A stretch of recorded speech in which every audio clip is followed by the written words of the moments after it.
हमारे पास कि find the condition that the lines y is equal to m1x plus c1, y is equal to m2x plus c2 and y is equal to m3x plus c3 are concurrent. तो ये हमने जो है find करना है। 3 lines हैं और 3 lines जो हैं वो सारी की सारी y के इक्वल हैं।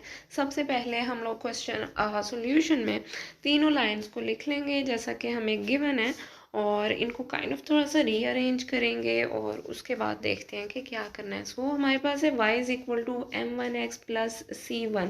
इसको एक प्रॉपर इक्वेशन की फॉर्म देने के लिए, एक प्रॉपर फॉर्म ऑफ इक्वेशन क्या होती है कि एक proper form of equation equal होती है ज़ीरो के, ठीक है। सो इसको हमने ज़ीरो के इक्वल लेके आना है और रीअरेंज करना है थोड़ा सा। सो m1x प्लस c1 है, y को उठाएंगे लेफ्ट हैंड साइड से और राइट हैंड साइड पे ले जाएंगे, तो ये क्या बन जाएगा m1x plus c1 minus Y. उसको थोड़ा सा और रीअरेंज करेंगे, वो हो जाएगा m1x minus y plus c1, ठीक है। अब ये सारा क्या हो गया, लेफ्ट हैंड साइड पे ज़ीरो रह गया है, राइट हैंड साइड पे क्या आ गया है m1x minus y plus c1। m1x minus y plus c1 को उठा के ले जाएंगे अब लेफ्ट हैंड साइड पे और ज़ीरो को ले आएंगे राइट हैंड साइड पे, ताकि एक बहुत ज़्यादा प्रॉपर फॉर्म जो है वो इक्वेशन की नज़र आए, जैसा कि अब आपकी स्क्रीन पे भी नज़र आ रही है। सो इसी तरह से आपने सेकंड लाइन के लिए भी कर लेना है, उसको रीअरेंज करके ज़ीरो के इक्वल लिख लेना है। इसी तरह से आपने थर्ड लाइन के लिए भी कर लेना है, उसको रीअरेंज करके ज़ीरो के इक्वल लिख लेना है। और इवेंचुअली जो 3 इक्वेशंस हैं, प्रॉपर फॉर्म ऑफ इक्वेशंस जो सी हैं वो आ चुकी हैं हमारे पास, स्क्रीन पे आपके नज़र आ रहा है। और since the lines are concurrent, क्योंकि लाइंस जो हैं वो कंकरेंट हैं, दैट मीन्स कि उनको इस फॉर्म में, मोड की फॉर्म में लिख सकते हैं। मोड की फॉर्म में किस तरह से लिखते हैं, x1 y1 c1, x2 y2 c2 and x3 y3 c3। इस सारे का मोड लेते हैं और इसको ज़ीरो के इक्वल कर देते हैं, ठीक है। यही हमारे पास होता है ना एक आइडियल कंसेप्ट, जब हमारे पास 3 लाइंस जो सी हैं, हमारे पास 3 लाइंस जो हैं अगर वो कंकरेंट हों, तो आप लोगों ने इसी चैप्टर की थ्योरी में पढ़ा हुआ होगा कि mode of x1 y1 c1, x2 y2 c2, x3 y3 c3 equal होता है ज़ीरो के। अब इसी कंसेप्ट को माइंड में रखते हुए यहाँ पे हमने वैल्यूज़ डाल देनी है, लेकिन उन तीनों लाइंस को कंसीडर करते हुए हम वैल्यूज़ डालेंगे। सो वैल्यूज़ हमारे पास क्या बनती हैं कि x1 x2 और x3 की जगह पे आएगा m1 m2 और m3, ठीक है। y1 y2 और y3 की जगह पे क्या आएगा -1 -1 -1, क्योंकि तीनों लाइंस में हमारे पास रीअरेंज करने के बाद जो इक्वेशंस बनी थी वो तमाम जो इक्वेशंस हैं उनमें दरमियान में -y -y आ रहा है। सो y के वेरिएबल के साथ जो हमारे पास मेन डिजिट होगा वो हमने जो है यहाँ पे लिख देना है मोड के अंदर दरमियान वाले कॉलम में।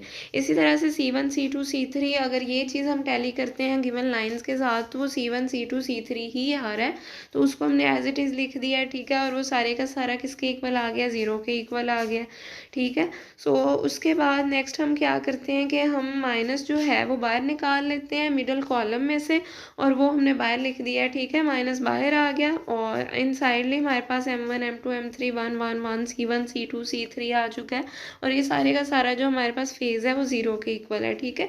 अब हम क्या करते हैं, इसको फर्दर सॉल्व करते हैं, और आप लोगों की स्क्रीन पे नज़र आ रहा है कि r2 माइनस r1 करना है, r3 माइनस r1 करना है, यानी कि सेकेंड रो में से फर्स्ट रो को माइनस करना है, थर्ड रो में से फर्स्ट रो को माइनस करना है, और हमने इसको अगला जो है वो डिटर्मिनेंट की फॉर्म में लिख देना है।